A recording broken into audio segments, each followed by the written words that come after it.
Alors, la première chose qu'il faut avoir sur soi, c'est sa carte vitale.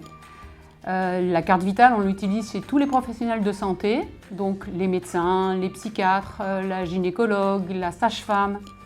Alors, à quoi elle sert cette carte vitale?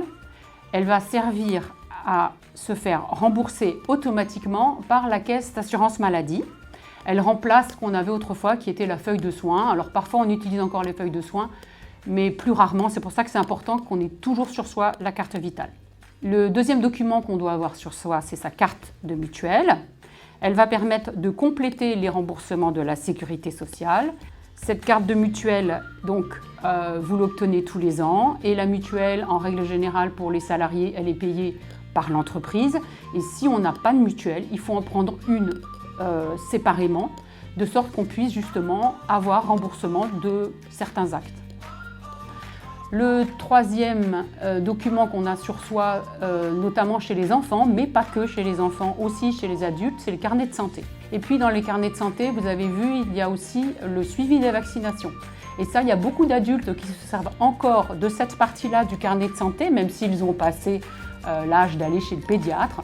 Mais ça permet de suivre justement toutes nos vaccinations et de les mettre à jour au fur et à mesure. C'est un document qui est très utile.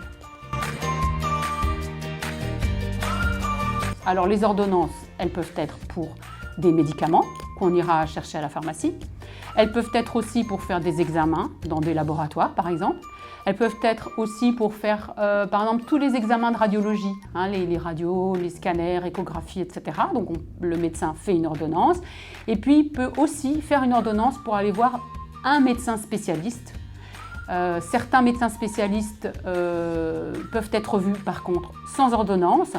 Ce sont les gynécologues et les sages-femmes, ce sont les ophtalmos, ce sont les psychiatres et les dentistes. Donc là, on peut aller les voir sans ordonnance. Pour tous les autres spécialistes, oui, votre médecin traitant va vous faire une ordonnance dans laquelle il va expliquer pourquoi il vous envoie chez son confrère spécialiste. Le médecin va délivrer des arrêts de maladie en fonction de l'état de santé de la personne. Donc cet arrêt de maladie, il est composé de 3 volets. Il y a un volet qui est pour l'employeur et 2 volets qui sont pour la caisse d'assurance maladie.